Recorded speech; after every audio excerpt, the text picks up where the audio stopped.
तिळगुळाची पोळी तयार झालेली आहे.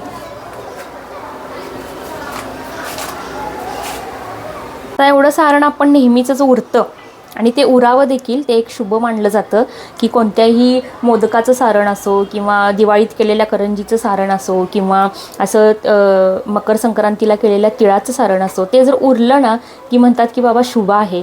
आता हा झाला एक ट्रॅडिशनल व्ह्यू. पण उरलेल्या सारणाचं आता करायचं काय, तर एक तर तुम्ही स्टीलच्या डब्यात स्टोअर करून हे बाहेर ठेवू शकता. थंडीचे दिवस असतात त्यामुळे गुळ वितळण्याचा काही सवाल येत नाही.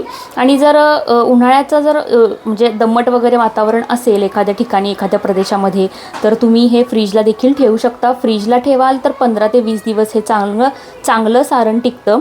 आणि वर ठेवत असाल तर तुम्ही 8 ते 10 दिवसांमध्ये हे सारण संपवायचं. कारण की त्याच्यानंतर थोडं थोडं जे काय आपण म्हणतो ना की प्रत्येक पदार्थाचं जास्त दिवसानंतर ते पदार्थ काय व्हायला चालू होतात की ते फिके पडायला चालू होतात.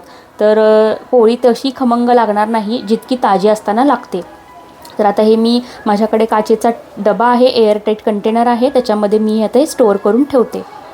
तर असं मी एअरटाईट कंटेनरमध्ये काचेच्या याला स्टोअर करून, आता मी हे ॲक्च्युली बाहेरच ठेवेन कारण की 1-2-3 दिवसात मी हे सगळं सारण संपून टाकेन. तर मला फ्रीजला वगैरे ठेवायची काही गरज नाही आहे. तर अशा रीतीने तुम्ही एअरटाईट कंटेनरमध्ये हे सारण स्टोअर करू शकता.